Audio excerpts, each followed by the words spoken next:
Shout out from Phonely on Belly, but I'm very glad my belly is not full right now.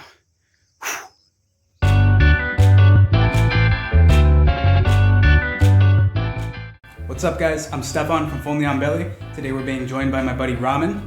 Thank you so much for checking out our channel again. Appreciate all the views, likes, comments, subscribes, everything. One of the questions I get asked a lot is, what do you do over there in the Philippines? A lot of people are curious about what I'm doing with my life or what they might be able to do if they ever decided to travel to this awesome country. One of the best answers and one of the most common answers you'll actually get is travel. And I know it's been a lot more difficult due to COVID-19, but thankfully things are opening up a bit, and if you're safe and you take precautions, you're able to travel a bit more than we were able to maybe 8 months ago, and we've been taking advantage of that. Recently, we were actually able to travel south a bit from where we are. For those of you who don't know, I live in Cagayan de Oro. To our south is a province known as Bukidnon. It's a mountainous area, much cooler than many of the other parts of the country, and there's a lot of beautiful scenery and nature that you won't see in many other places here. Recently, a friend of ours told us that she was going to be going to see her family for the weekend at their resort in Bukidnon, the CLIFF CAFÉ and Adventure. It's this awesome place where you can camp outdoors, sleep outside under the stars with some cover of course, and appreciate all the nature, wildlife, and fresh food that surrounds you. It's also very close to an incredibly beautiful waterfall and surrounded by forest and wilderness that make for great trekking. We were just there recently, had an incredible time, amazing experience with incredible hosts, and we loved it. So today I want to show you a little bit more of what you can expect if you ever make your way to the CLIFF CAFÉ and Adventure in Bukidnon in the Philippines. The journey to Bukidnon from Cagayan de Oro is about 4 hours by car, maybe 3.5 if you can avoid traffic and make good time. And as your journey progresses, the houses become much fewer and farther in between. Eventually, the paved road turns to dirt, and at some points there's hardly even a path for the car to pass through. But as soon as the forest opens up, the view is already pretty amazing. We arrived at the cliff fairly early in the afternoon, and we were already excited to see what this spot had in store for us. The campground was surrounded by a beautiful landscape, and the perfect weather didn't hurt either. Our hosts immediately welcomed us into the cafe's common area, and we settled in right away. It's not hard to get comfortable in a place as chill as this. All around us were reminders of why nature is the cliff's main attraction. The view in every direction was wonderful, and the no Wi-Fi notice was perfectly placed, yet completely unnecessary. Our campsite was an elevated hut constructed from bamboo, and it really allowed us to feel connected with our surrounding environment. Now don't get me wrong, that hammock was comfortable and it was awesome being able to look out like that, but being up that high definitely made me nervous. I was a little bit more comfortable, ironically enough, inside this giant bird's nest.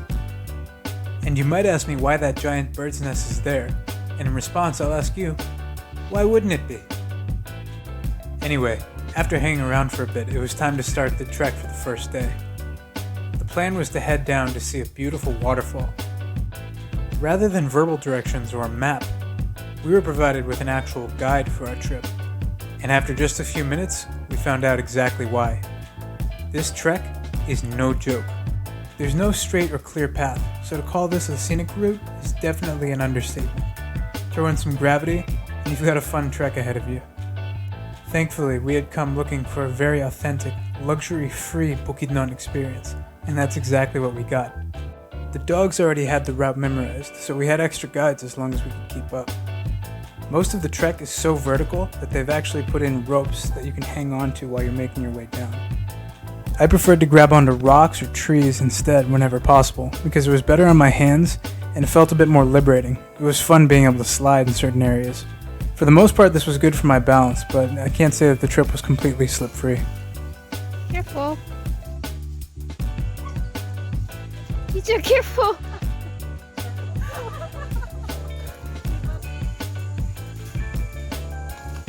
Chicha, hold the rope.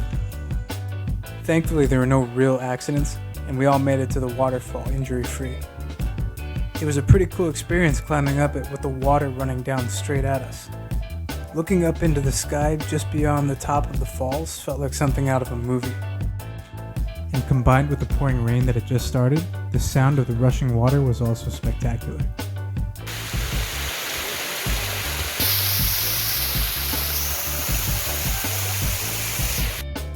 It's a good thing we took time to enjoy the moment because the trek going back up the mountain in the pouring rain was even more difficult than going down. Thankfully, it led to some pretty awesome views. When you're up in the mountains, your head is literally in the clouds, and you're right at the source of whatever weather they want to throw at you. Fortunately, our campsite was equipped with tents which were perfect for protecting us against harsh weather and mosquitoes. They also gave us just the right amount of privacy. The next morning, I decided to try leading myself in a few yoga exercises. It definitely pays to have a certified yoga instructor with you when you go camping. However, you only really see those benefits if you let that instructor guide you and give you directions. Instead, I decided to loosely interpret what I was already familiar with and see if that would benefit me throughout the day. Please make sure you read that disclaimer. Shortly after, we were back out in the forest, trekking through whatever nature had laid before us. Here we actually had a little bit of a clearing to make a path towards where we were going, but once we got deeper into the forest, it became very clear to me that if you were out here without a guide, or you weren't already familiar with the area, it would be very easy to get lost and have no idea how to find your way back. Thankfully, I was surrounded by incredibly friendly people who lived here and had done this trek numerous times, so I was in good hands, which gave me an opportunity to appreciate the nature around me.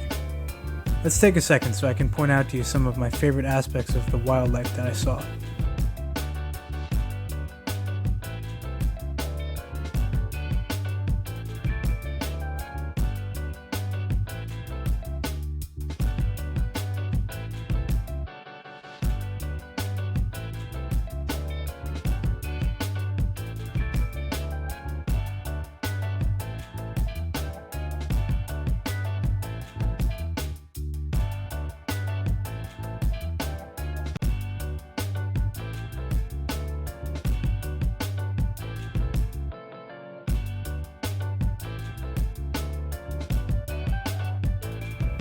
Okay, all jokes aside, we did get to see some incredible wildlife, like red pineapples, these incredible wild peppers that taste delicious in a salad, and on top of that, who can go wrong with some wild mushrooms?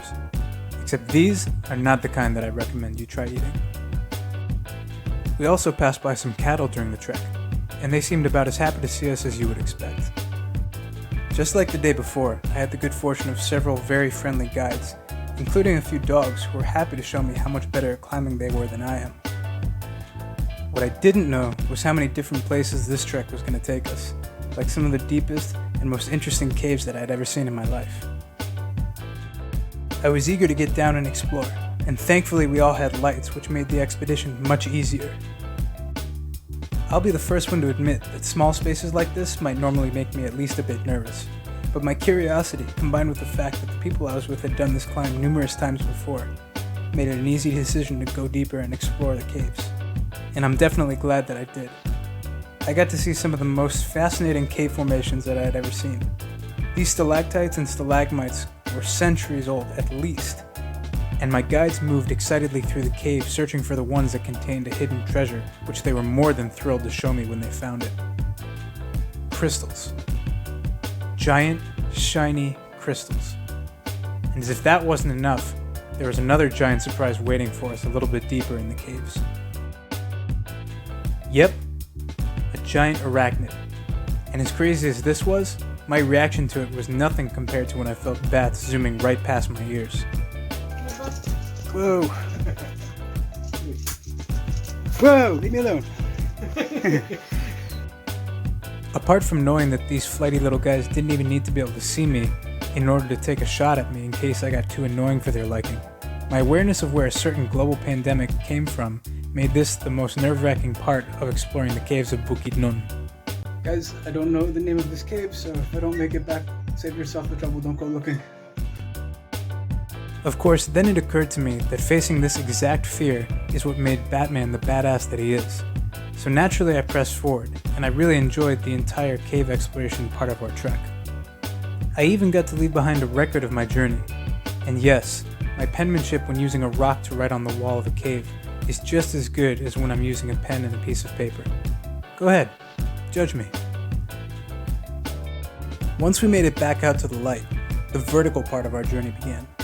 and I quickly realized that trekking in Bukidnon isn't just about the distance you travel from your starting point, but about the elevation that you reach when you climb these incredible mountains. And if you can maintain your breathing and just keep moving, you'll get to experience truly spectacular views just as I did. Reaching the peaks makes it all the more apparent just how tall bamboo really grows. And a 360 view from the top helps you appreciate the vastness of Bukidnon, and it really allows you to visualize just how diverse the land of the Philippines truly is. Once we made it back down, all of our minds went to the same place. As nice as the weather and all the views were, it was time to hydrate. Fortunately, a couple of our guides were just as thirsty as the rest of us, and they were happy to climb all the way to the top of these amazing coconut trees and retrieve the perfect reward for all of our hard trekking. And of course, since I've never seen a tree I didn't want to climb, I had to scale this one at least partially, just so I could check coconut trees off my list. Now, I'm not sure whether it was the incredible thirst I was feeling, or that a machete just felt incredibly natural and kind of sweet in my hands. And while I'm definitely not a pro at opening these shells yet, I didn't mind being the last one to finish, because usually a mistake with a machete is one that you can only make once.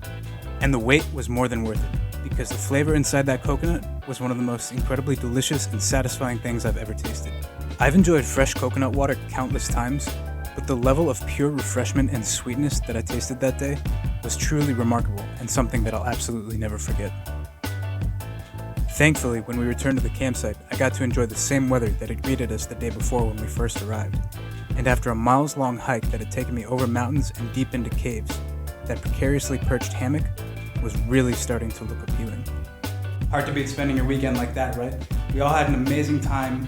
We got to see a part of the country that a lot of people, I think, look over because it's not a beach city like so much of the Philippines and like so much of what we see in the news or in resort advertisements. It's a very different segment of the country if that's what you're used to, if that's what you're expecting. And for anyone that travels here, I definitely recommend that you check out the provinces and see what they have to offer. It's a very unique and very special kind of beauty that everyone can enjoy. I do caution you, this is not glamping. It's not glamorous camping. This is a true wilderness experience. You're gonna sleep outside, and if you're up for it, you're gonna trek through the mountains, wilderness, and even some of the caves that make Bukidnon one of the most unique and desirable provinces for visiting when you come to the Philippines. Thanks so much again for checking us out, guys. Please remember to like, comment, and subscribe. And if you have any questions for us about what we're doing, what we're gonna be getting into in the future, or what life is like here in the Philippines, or what ramen does on a daily basis, please feel free to send in your questions. We'd be happy to answer as many of them as we can. Until next time, I'm Stefan. This is Ramen for Full on Belly signing off. Enjoy life, stay safe, stay healthy, and we'll see you soon. Take care.